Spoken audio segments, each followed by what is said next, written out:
Hybrid वो जो आए और मार्केट में छा जाए। अभी मैं मौजूद हूँ oil seed research institute Ayub में और यहाँ पे मल्टीपल वैरायटीज लगाई गई हैं जिनमें ग्रीन गोल्ड का एक हाइब्रिड लगाया गया है। आप मेरे पीछे फील्ड देख सकते हैं, कितना यूनिफॉर्म फील्ड है।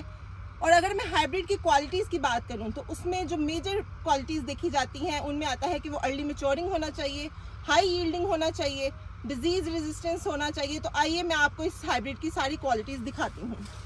सबसे पहले आप इसका हेड साइज़ देखें, कितना शानदार और यूनिफॉर्म हेड है।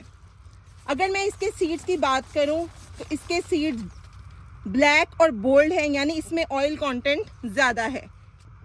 यहाँ लगी तमाम वैरायटीज़ में ये अर्ली मैच्योरिंग है और ये सिर्फ एक हेड ऐसा नहीं है, बल्कि आप इसके जितने भी हेड देखेंगे वो सब यूनिफॉर्म है, इंटैक्ट है और इस पर बर्ड अटैक नहीं है। और बर्ड अटैक ना होने की वजह ये है कि इसकी हेड शेप डिज़ायरेबल है। उसके अलावा अगर मैं बात करूं इसकी स्टे ग्रीन एबिलिटी की तो आप इसके पत्ते देख सकते हैं कि हेड मैच्योर हो चुका है लेकिन इसके पत्ते अभी भी ग्रीन हैं।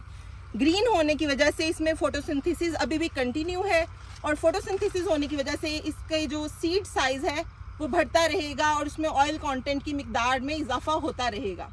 ये हमारा सेकेंड ईयर का हाइब्रिड है। लास्ट ईयर भी इसकी अपडेट्स आपके साथ शेयर की गई थी जिसमें आपको बताया गया था कि इसमें मोर देन 50% ऑयल कंटेंट है और ये हाइब्रिड इंशाल्लाह इस दफ़ा भी आपके साथ इसका ऑयल कंटेंट हम शेयर करेंगे। फर्दर अपडेट्स के लिए ग्रीन गोल्ड के पेज को लाइक करें, सब्सक्राइब करें और शेयर करना मत भूलें। Green gold is the dream gold.